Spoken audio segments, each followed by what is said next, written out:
Hello, everyone. Bob here, and today is the second episode in my Voice of the Movies series where I review and discuss movie soundtracks. The title I have selected for today is 1988's Willow, and the version I hold here is the original 1988 pressing on LP by Virgin Movie Music. The film score, of course, was conducted by James Horner. Uh, this, I'm sorry to say, is the most expensive record I have ever bought. Most expensive single record. I need to emphasize that it's the most expensive single record. I have spent more on box sets, but for a single release, especially an older release, this is the most I've ever paid for one. Its condition, it's not bad. I mean, it's got some shelf wear, but it was really in pretty good shape when I found it, and it plays flawlessly. So that was the main thing I was concerned about when I bought it. And you slide the sleeve out, and of course the record's trying to pop through a little bit there. Got a little note from Ron Howard up here, and you flip it over. It's got some more pictures from the film. And the reason I selected this is because this movie was a childhood favorite of mine. And I've always loved the music from this movie. I had the CD back before my fire. And I had it loaded on my iPod. It's something I listen to fairly often. And after the fire, of course, I lost my iPod too. After the fire, I looked and looked and looked for this film soundtrack on CD again, and it was quite an expensive undertaking. So I turned to LP, and you could find them for cheaper, but most of them weren't in very good shape. So I just was patient, and eventually I found one. And I have listened to it several times since, and I am glad I waited because I always have preferred vinyl over CD. And I picked this record up. I had thought I'd get the CD because that's what I had pre-fire, and I'm glad I made the conversion to record. If nothing else, it's got the cool big sleeve art. But it's all the same tracks that are on the CD. There is one interesting little thing. Willow's Journey Begins is the third track on the record. But because the length of all these, to get everything to come out right for the limited runtime on one side of the record, it's been moved to side 2. But the first track, Elora Danan, is when the film starts. And that track itself can be divided almost into 3 parts. The first part is kind of a preamble where you have the choral part, which is almost offering hope. And the choral part, of course, if you compare it to when it happens in the movie, it is when the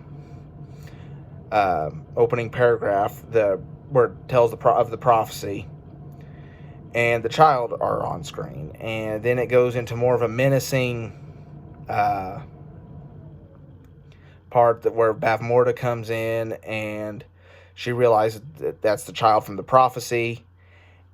And the mother sends the midwife away with the baby, and as the midwife walks out, of course, you have the more hopeful choral part playing again. And then it goes into the opening credits where it plays Willow's main theme. And that all is like a preamble to the whole movie, not just the 3 parts of the first track. And it sets everything up great. The middle part would actually be when the approaching danger from the wild dogs that hunt down the midwife and the baby. And it does a good job of conveying the imminent danger, the imminent threat. and the sacrifice that the midwife made, sending the baby upstream on the makeshift raft.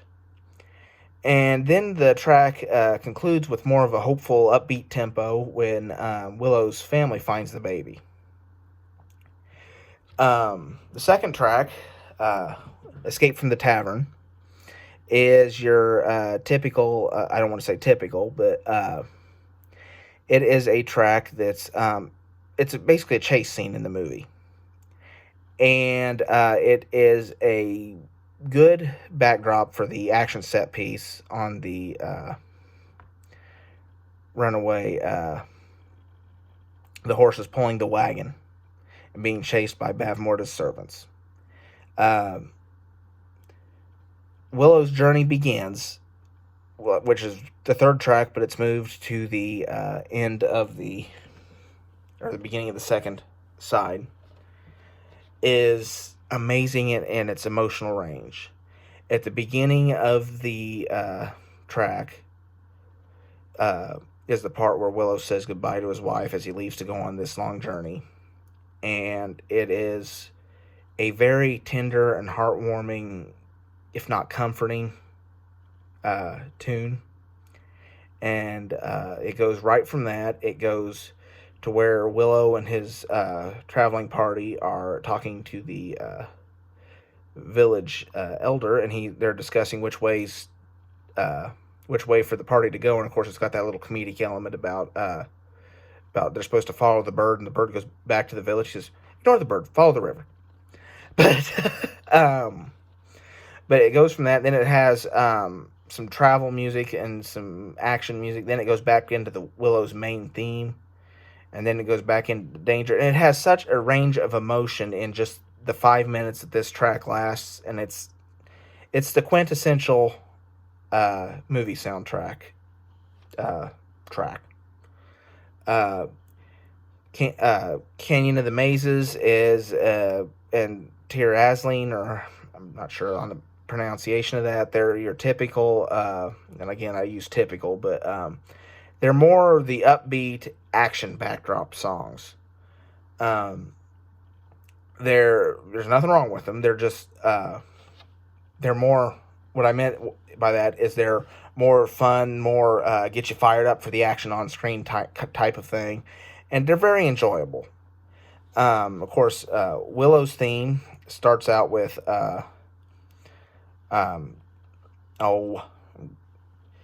it's dun da dun dun da dun dun da dun dun da dun dun before it goes back into the main theme, and then it goes back into that motif that I just kind of half hummed. I have no musical talent, so I apologize.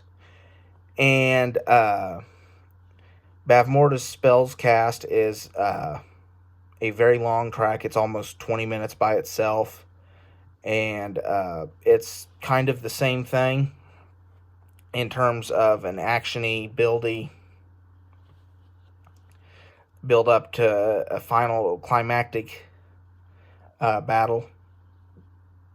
And Willow the Sorcerer is just the culmination of all that. And it's the culmination of the whole soundtrack, actually. Like I say, Elora Danan, Willow's theme, and Willow's Journey Begins are the three tracks from this record that every movie soundtrack fan should hear, because those three songs are the heart of this movie. The other tracks, I recommend them to listen to, because they're the kind of tracks that you listen to, they get you all excited because of the action going on the screen. The late James Horner, may he rest in peace, is an outstanding composer, and as far as I'm concerned, this is one of his best. This is one of his best works, and I recommend it to anyone who is a movie soundtrack fan. Thank you so much for watching. I will try to have a non-fantasy soundtrack that I discuss next week. Like I say, I didn't have a script or anything for this. The only thing I had is I had a track listing off to the side, so I can remember all the tracks' names. But I'm trying to come up with this off the top of my head, like my quick reviews. I want these to be as good of a reaction as you can get, as honest of a reaction. To me, when it's scripted, it isn't as honest of a reaction. It's, you can tweak it here, you can tweak it there, you can, where this, the way I'm doing it with just a quick reaction is I'm hoping a more organic I hope people that like soundtracks that watch this feel like they get my honest opinion on the tracks, and I hope they enjoy what I have to say. And any feedback anybody wants to give me is more than welcome. Like I say, I'm filming these on my iPhone. I have literally no money in this. This is a side hobby I'm doing because it's something I enjoy, and I have no editing program. So any mistakes I make are there, and I hope that everyone enjoys watching, and if you have a tenth of the fun that I have filming these, then I've done my job, because I have a lot of fun doing this, even though I don't have a lot of viewers yet, and that's fine. I may never have a lot of viewers, and that's not why I'm doing this. I'm doing this because I love movie soundtracks. I love movies, and I have fun talking about these things, and I just hope everyone enjoys it. Thank you so much for watching. Please like and subscribe if you enjoyed the content of this video. Feel free to follow me on Facebook and Twitter, Bob the Film Man. And thank you so much. And I will have another soundtrack Voice of the Movies episode next Saturday. And if God willing, there will be a bunch of reviews in the week between now and then. So thank you so much, and until next time.